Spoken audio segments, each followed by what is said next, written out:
Good evening, otherworldlies. This is Queen Juliana, your Dark Mask Diva. Alright, I'm going to talk about main character syndrome and main character energy. They are two different sides of the same spectrum, okay?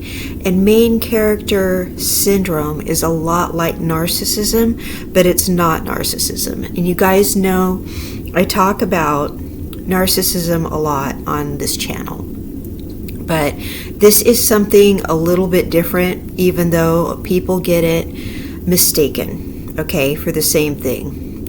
Now I'm just going to talk about a friend of mine who has main character syndrome. Okay, she's very gifted, but she's also very lonely and she feels out of control. So she has main character syndrome. All right. What she doesn't understand is that she starts getting a little self-centered sometimes. She's extremely gifted and she's extremely good at everything that she does, but she doesn't understand that the rest of us have lives of our own and that our lives do not revolve around her. But in her mind, she's the main character of her own story, but she thinks that the lives of other people should revolve around her. Okay, so she does not understand when other people fail to give her their undying attention. She thinks there's something wrong when that does not happen, or when things don't go her way. Okay, so she has main character syndrome. Okay, and that doesn't make her a bad person. It just means she feels out of control, and it means she's feeling a lot of anxiety, and maybe she's not feeling so good about herself, even though she is actually a wonderful person. Okay, so let me talk about it a little bit.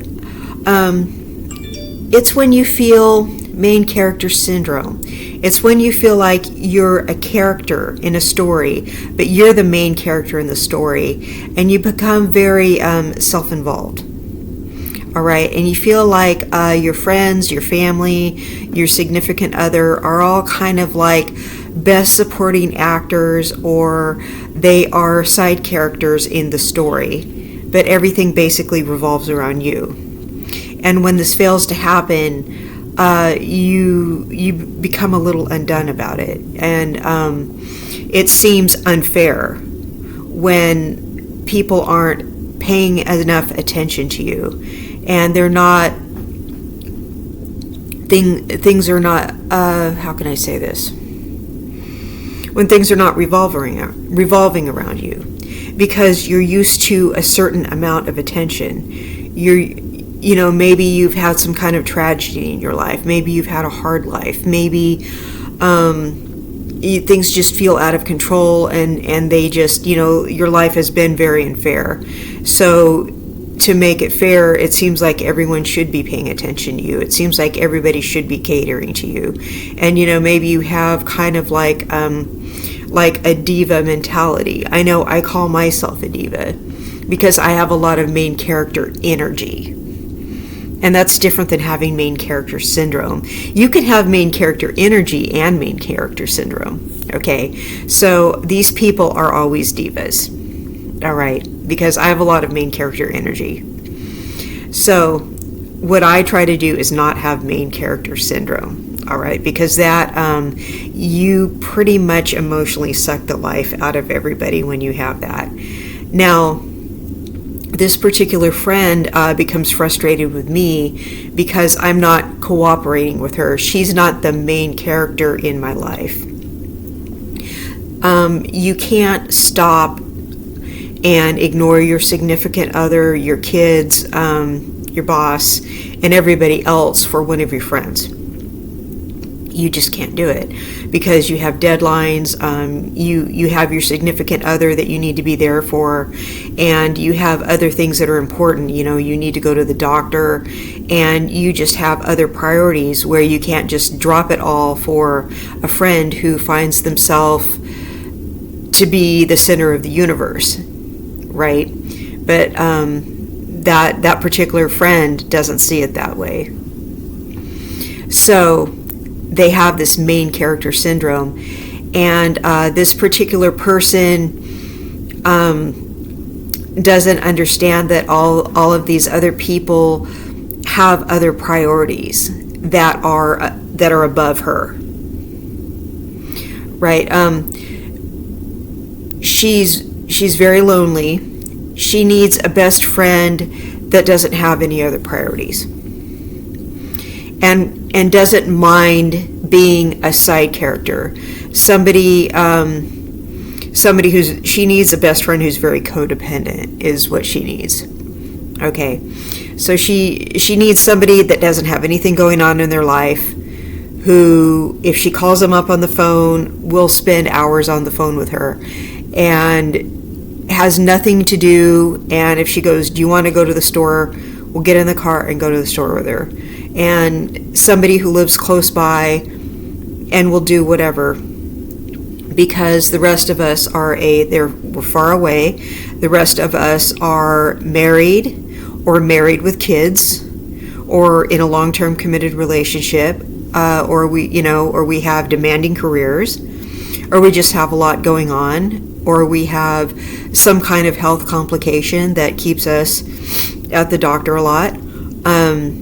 We all have things going on. We all have, everyone that I know that's in her life has a significant other.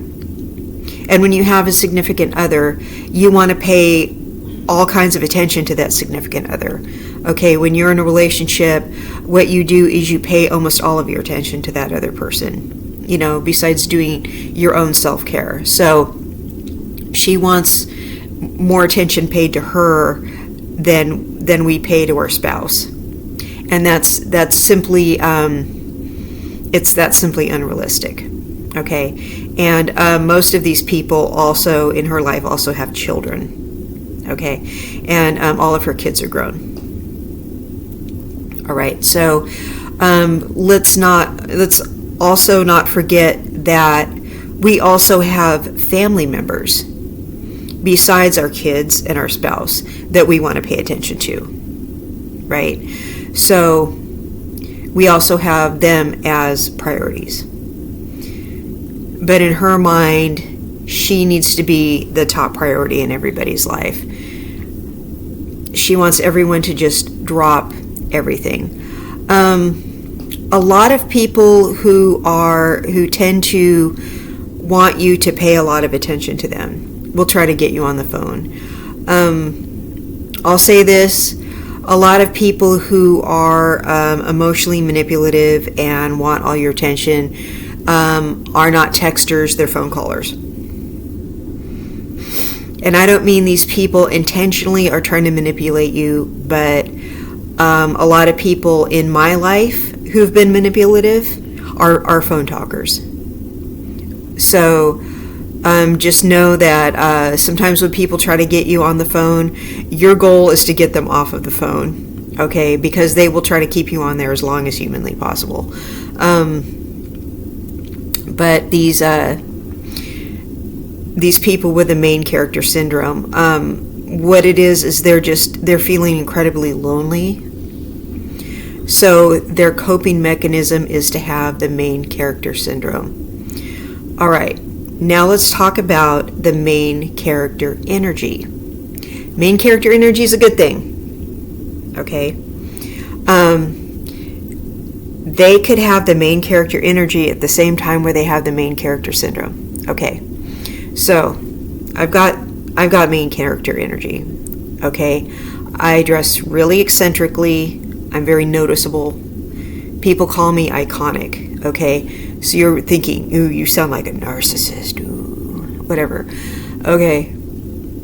You can have this main character energy, which means you have kind of a charismatic presence, right?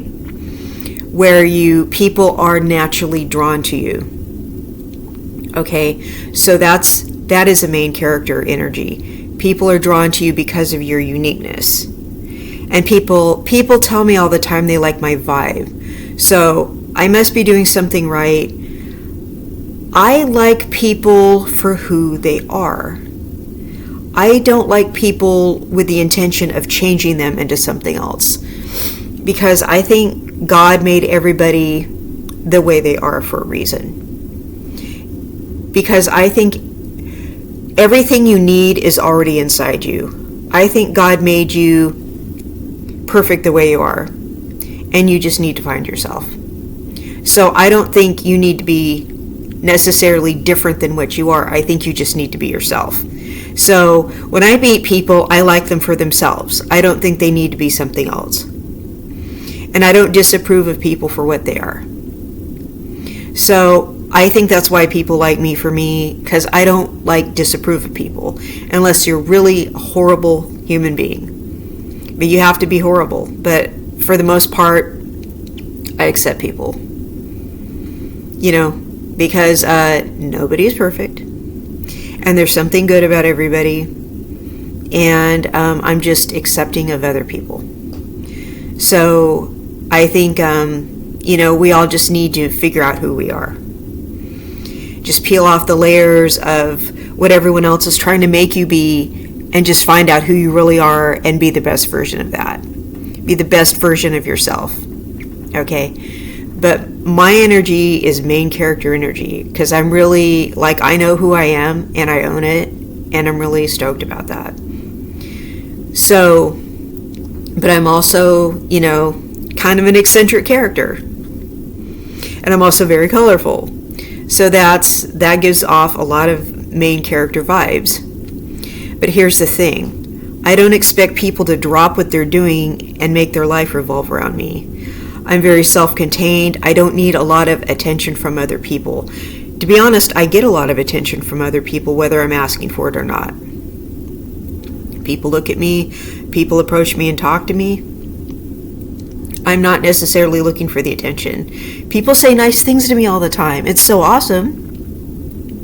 But I'm not out there looking for compliments and here I am, you better pay attention to me. I just go out, do whatever I'm doing, go to the store, go to the doctor, go do whatever I'm doing, and someone comes up and says something nice. Like, I like your outfit, or something like that, or I like your perfume, or whatever. They just come up and say something nice. Hi, how are you today? And I'm just happy to talk to somebody nice.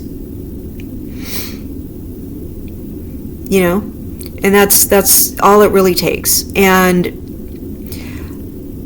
that's main character energy, and I feel happy to attract good vibes from people, and I'm happy to give off some good vibes to people. Okay, so, and I also just dress real unique and just enjoy being who I am. All right, some of these people that have the main character syndrome are really charismatic themselves, are attractive, they have a lot going for them, but they're terribly insecure. And it's too bad. And they're also energy vampires, and that's too bad. Because when we talk about narcissists, we talk about narcissists being energy vampires. And that's what people don't understand. That's why they think the people with the main character syndrome are narcissists. But they're not. They're actually good people. They just have a problem. They just have some insecurity inside, and they don't realize that the world does not revolve around them. They don't, in some way they're coming from a place of lack. And any time you're coming from a place of lack, that's not a good thing. You become very self-centered and self-involved. You're coming from this place of lack, and you need, so you're just sucking the energy out of other people. That's why it's not good. So anytime you're coming from a place of lack, that's what you're manifesting. You're manifesting people wanting to get away from you. So if you have main character syndrome, you might have main character energy. So play up the main character energy. But think about it. If you're reaching out to people and calling them and they're not calling you, and they're kind of trying to get you off the phone and they're kind of trying to avoid you or whatever, you might just try leaving them alone. You might be driving people away. Okay? And maybe they're trying to tell you something. Maybe they're trying to just say, hey, you're a bit much. They might want you to know that.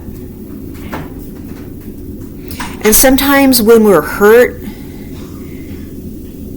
sometimes we think everything is about us, and it's not. Because you know what? You're not the only person that's hurt. We're all hurt. Someone has hurt all of us. Even the happiest among us are hurt. We've all been hurt. Some of us are just getting over it better than others. So other people are not going to make it better. The only person who can make it better is you. So if you're driving people away, you need to get a hold of it.